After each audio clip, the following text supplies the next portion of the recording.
It's a very rare kind of leadership. Someone who works at the intersection of technology, research, and responsibility. James Manyika, Executive Vice President of Google, and a title that has clearly many, many hats rolled into one. Executive Vice President for Research, Labs, Technology, and Society. A real pleasure to welcome you here for this very special session, James. Well, thanks for having me, Shweta. Let me start by first going a little deeper into your title itself, if you're okay with that. I mean, this is a wonderful mandate coming from one of the largest companies, tech companies, a tech giant in the world. The fact that you're wearing so many hats, and especially I love society built into it. Could you tell us a little more about everything that you do at Google? Well, first of all, thank you. It's wonderful to be back in India. I haven't been back in about 5 years. It's been exciting to be here. I think what the title, what I spend time on reflects, I think, how we think about, especially this AI moment at Google. And in some ways, we think about it, we try to be both bold and responsible. So the things that I spend my time on cover both sides of that. So the bold part of that is, I work with my colleagues in Google Research, Google DeepMind, in Google Labs, advancing the most ambitious ideas that we have about how much this technology can transform and benefit society and humanity. So that's kind of the bold part of that. So you see us think about the possibilities for people, for the economy, for science, and for solving kind of the most complex societal challenges. So that's kind of the bold part of that. The responsible part of that also thinks about the other side of that, which is how is this technology going to affect society? How do we build it responsibly? How do we deploy it responsibly? And also, how do we actually make sure that we're building in ways that actually engender trust and have people actually believe that it's actually useful? And how do we actually make sure we are researching some of the complexities and risks that come with this technology? So that's kind of, in some ways it reflects how, we at Google kind of think as kind of a bit of our North Star, this idea of being bold on the one hand and responsible. We actually don't see those two things as in tension. We think both can be true and both are important to work on. All right, I love it. Bold and responsible. But doesn't the boldness come with some sort of trade-offs there on responsibility? And how do you balance the two? We don't think of it that way. The reason, because for us being bold, it's about being as ambitious as we can. I mean, one of the things that's exciting about being here in India, for example, and even think about the global south, is that the scale of the possibilities, the things you can do at population scale, right. We should be unabashed about trying to solve, my colleague, Demis got a Nobel Prize for protein folding, right? He said, let's solve for all of them. Why limit yourself to solving the structure of 2 or 3 proteins? Why not all of them? If you're going to work on languages, why not work on all of them? So I think you can be bold in very ambitious ways about the impact, the possibilities that you think are going to be beneficial for society.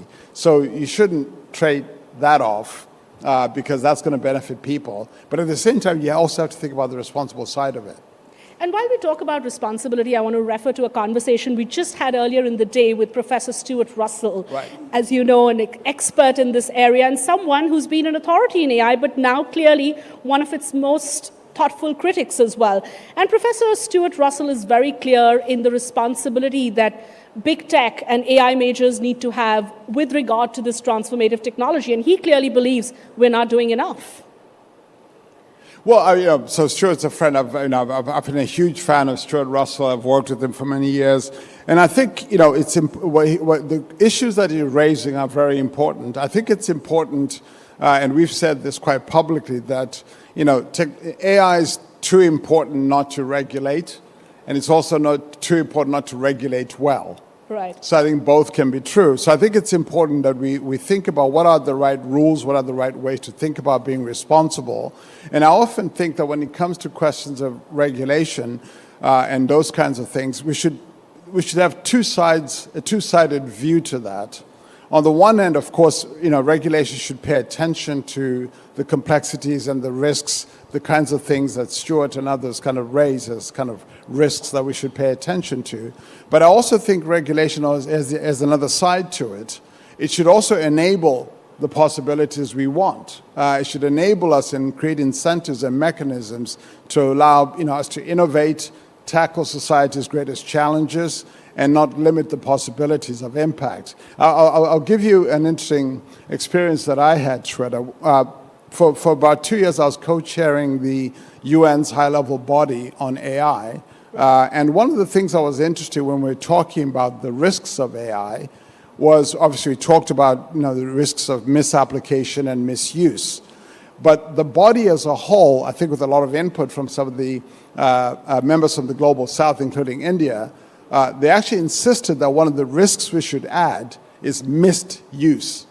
Misuse. Misuse. Yeah, right. Not misuse, but misuse. Well, you have misapplication, misuse, but also misuse. Right. When you've got the possibility of a technology that can transform lives and improve health outcomes and education, and somehow you make it difficult to actually make use of it. Right. Right. So, James, I'd love to take forward this conversation in two parts. First is the technology, and then is the responsibility, right? And the regulation coming in under the bucket of responsibility. But first, let's just talk about how exciting it's looking right now. Because there is no other company that's at the cutting edge of, bringing all these innovations out more than Google. And what we're seeing coming out of Google DeepMind, as you keep pushing the limits on what we're seeing, tell us, where are we headed? Where are we right now, and where are we headed? What can we expect from your stable in the next few months and years? No, I mean, it's such an exciting time, and I think so many things are happening. I think on the one hand, you see the models themselves getting more capable, more powerful. They're now natively multimodal. They can handle, not just language, but a whole range of capabilities. You're starting to see the systems become agentic, where you can actually not only get content in, content out, have them actually carry out tasks and actions, if you like. So you see that, but you also see, for example, the ability for these models to use other tools and other systems and other hybrid tools. You see what we see, for example. I live in San Francisco. We've had Waymos for almost 3 years now. And those are a form of, embodied intelligence, because those cars are driving autonomously. They've been driving autonomously in San Francisco for 3 years. So I think you look at all of that, and then you also see what the AI systems are able to do to advance scientific breakthroughs. Of course, there's AlphaFold, but there's so many other areas in material science, in genomics, in high-energy physics, in plasma physics, where these systems are enabling us to actually make breakthrough progress. And often, I think people pay less attention to that, but in some ways, some of the potential to advance science is going to be some of the most transformational impacts that we see on this technology. And we're working on all of those fronts, and it's such an exciting time. It is exciting, and are you yourself surprised by the limits to which we are now pushing innovation, as well as these breakthroughs? And share with the audience the potential of AGI, what AGI could look like, what it means, and where we are at in that journey. Well, I think the simplest definition or the way to think about what AGI is. And by the way, this isn't something that we at Google or anybody invented. If you go back to the history of the field, all the way back to 1956. When the term came into use of AI, the idea was to build systems that had the capability to do many of the cognitive tasks that we think humans are able to do. It was kind of the benchmark of that. And I think, if you think about, are we there yet? I think we're still a long way from that, quite honestly. I think, the systems we have today are very capable, but they're also quite, as some people have described it, as very inconsistent and jagged. They will do some things spectacularly well, and will surprise you at how poorly they'll do on certain tasks. Visual problem solving, for example, can be problematic. So they're still quite jagged. So if you say, where are we in terms of progress to what you might call AGI. I think we're going to need a few more breakthroughs, is certainly my view. And we're probably somewhere from 5 to 10 years away because we tend to have a very high bar for what AGI means for us. And the systems that we imagine to us feel like they're still 5 to 10 years away. And we're going to need a few more breakthroughs to get there. So we need a few more breakthroughs to get to AGI as we know it today, and you're saying it's at least 5 to 10 years. It's not by our definitions. By your definition. By the way we think about it, yes. But when you look at your 4 roles, and when you're talking about labs, and when there is that entire innovation engine that is in many ways moving, is the mandate there to go innovate and not think about guardrails, not think about consequences, and just say, you know what, we want to keep innovating? Because now the time frame to innovation is also changing. I mean, we're seeing innovations come out at a way faster speed than we did, say, earlier. Yeah, I think both things can be true. I mean, we innovate, but we also are always thinking about the responsible side of things. So in Google Labs, for example, what we do in Google Labs is that's where we take some of the most cutting-edge research coming out of Google DeepMind or Google Research and think about how do we build AI-first products. You may have seen products like Notebook LM, for example, came out of Google Labs. So we're constantly experimenting. If you go to the Google Labs site, you'll probably see 30, 40 different experiments going on at the same time. So we're trying to innovate and experiment, but at the same time, we're always thinking about what's the right way to be responsible. When is this technology ready? What are the appropriate guardrails?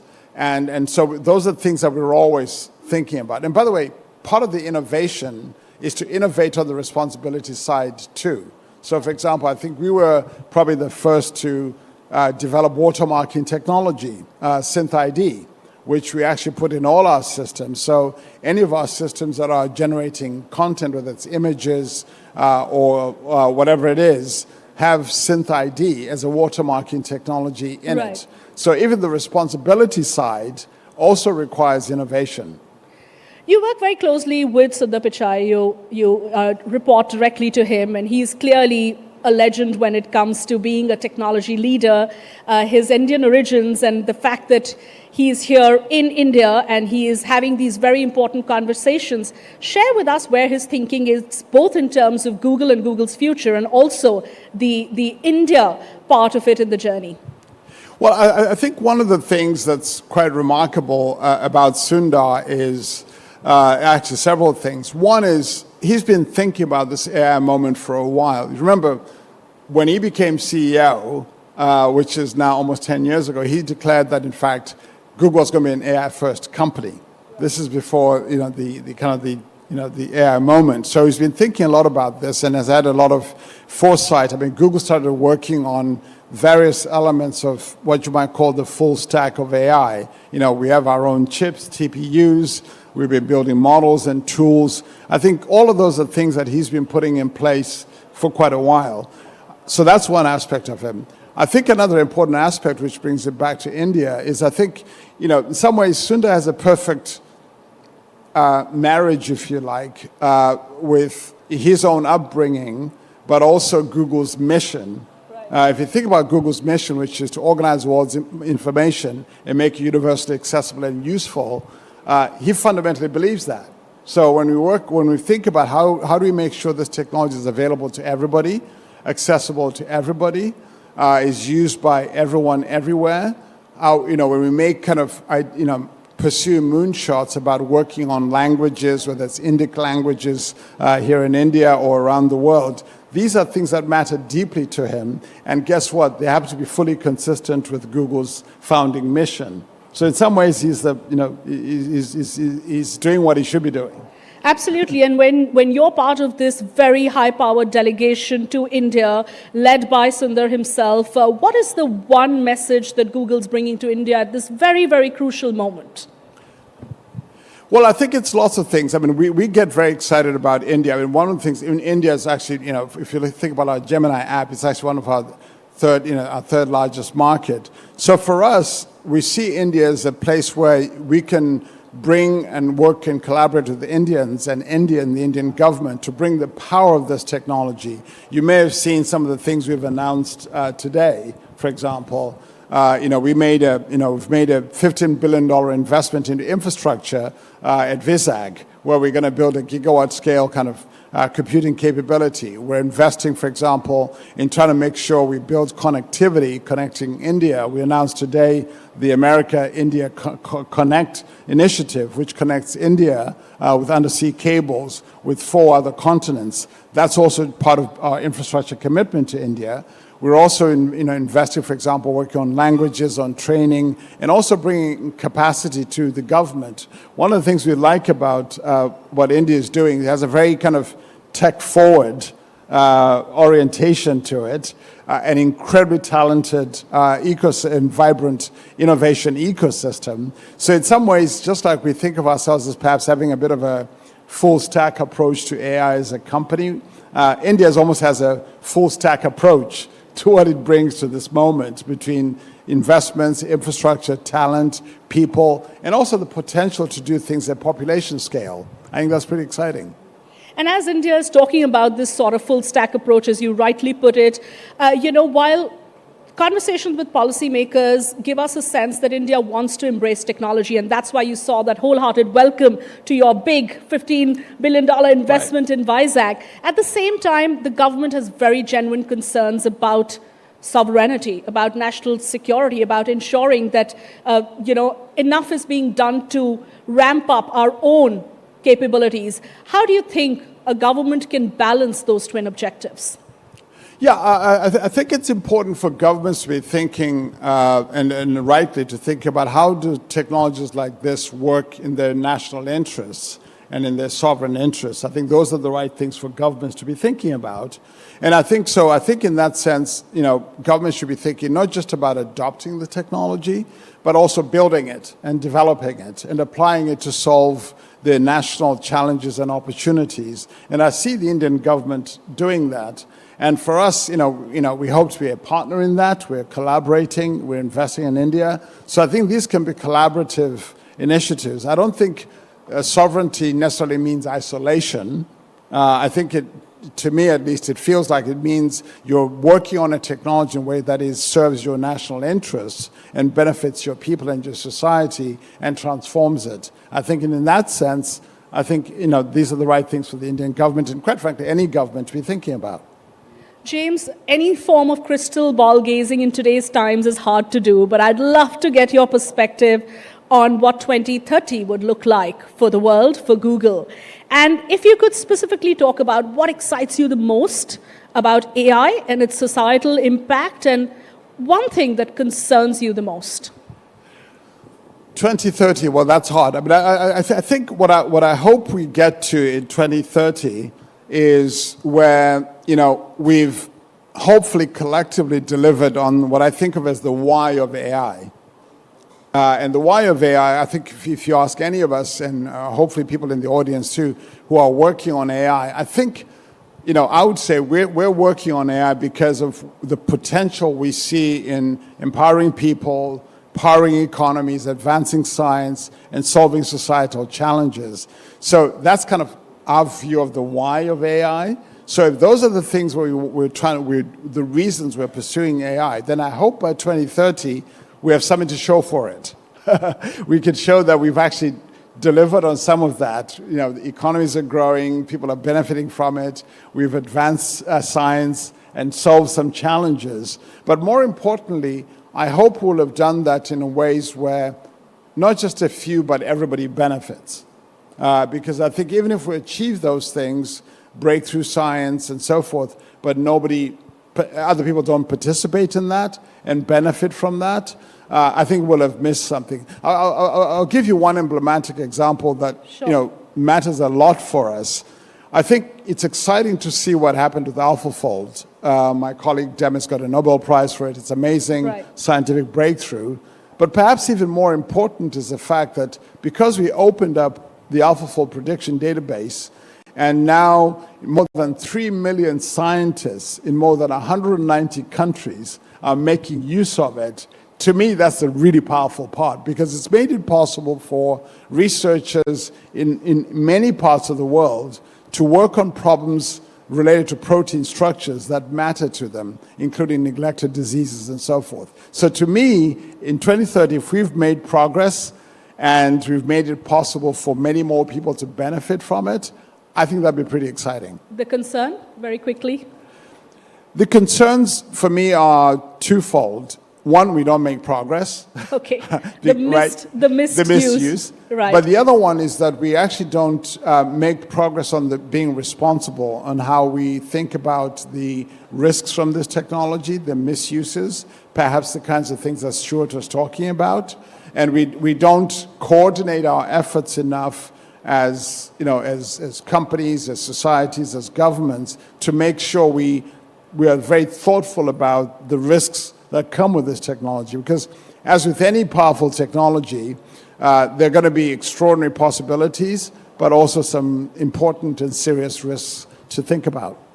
James Manyika, such an engaging conversation, and here's wishing you and Google the very best as you move forward on this journey of creating impact and responsible innovation. Thank you so much for joining us. Well, thank you very much for having me. Thank you. Appreciate it.